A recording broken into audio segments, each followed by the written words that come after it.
Archery is becoming an increasingly popular sport for people with a visual impairment, and there is a growing demand for coaches with experience in the specialized techniques needed for coaching them. This video is aimed at illustrating some of these techniques, and it outlines many potential differences from coaching normally sighted archers. It's based on a full day's seminar and workshops given to the Durham and Northumberland Archery Association by Dennis and Mary Bayliss and Harry Healy of the Burntwood Archers Visual Impairment Development Team. The object of the talk is, the first thing we must stress, we're not here to teach you to coach. We've all got our own ways of coaching. We're not worried whether you differ very slightly from us or not. What we're here to do is try and point you in the right direction, so that when you come up against visually impaired archers or visually impaired people who wish to take up archery, you've got some idea of which way to go, who you can go and ask, is the equipment available, and things like that. One of the first things a coach needs to be clear about is what constitutes visual impairment.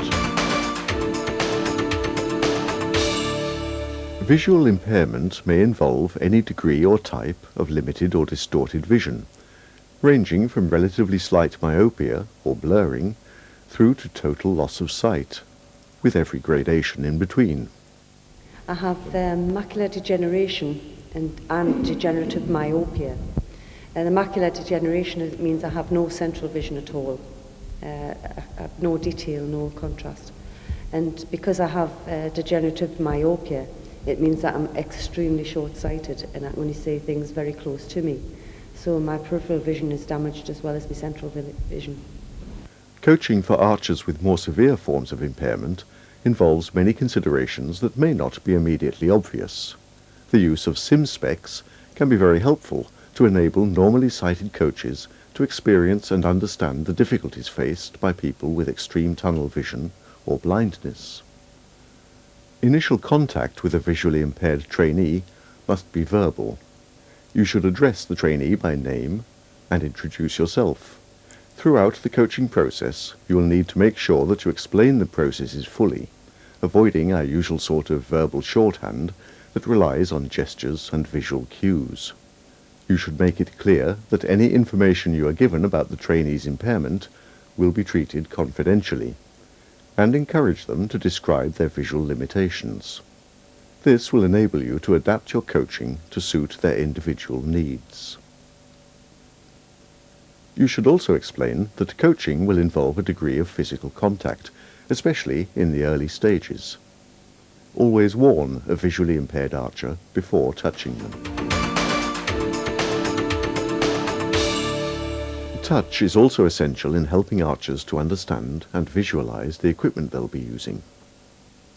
As well as describing the equipment verbally, you should help the archer to feel exactly what you are talking about. Let them feel the arrows they'll be using, and especially the tactile mark on the cock feather.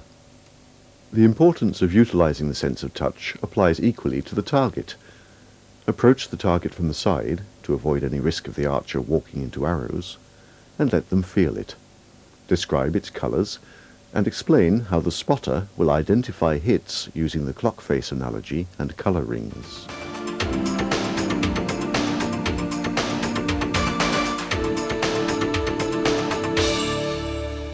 Specialized equipment can be used to help the visually impaired archer, but you will need to know the rules governing their use for competitions.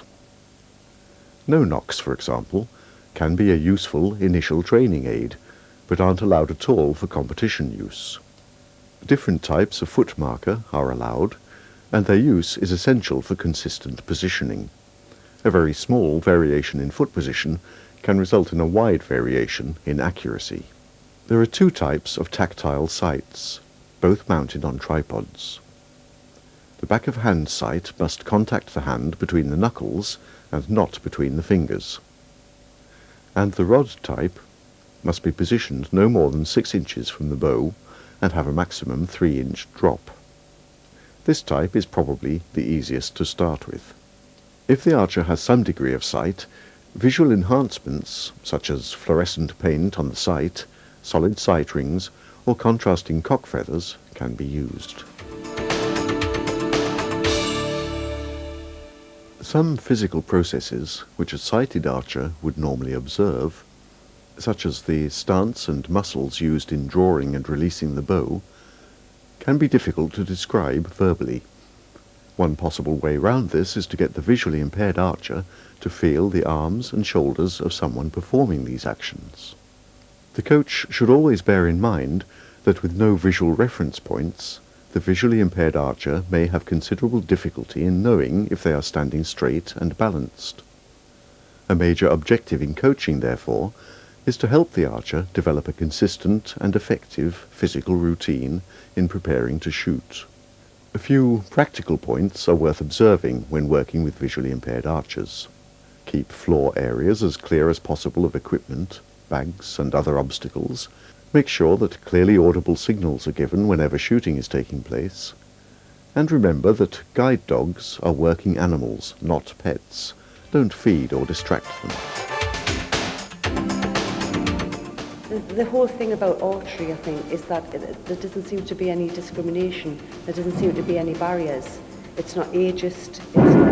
Your gender doesn't matter. Your disability doesn't matter, because it's according to your ability to hit that target. That is the thing. We've come across disabled people that have no arms who actually do archery. There's always equipment to enable you to do it, and I can't think of any other sport where it doesn't matter. You know, there's no barriers. And I think archery is one of the sports where, I mean, we've got a gentleman who's over 70, we know archers who are 80-year-old, and we know children who are 12, 14, so. A growing number of people with visual impairments are finding archery a satisfying and rewarding occupation. Coaching these enthusiasts requires good communication, a good knowledge of equipment and techniques, and awareness and understanding of the processes involved in learning new skills. All qualities required by the coaches of normally sighted archers. Extending your experience to coaching those with restricted vision can benefit yourself, the archers, and the sport as a whole.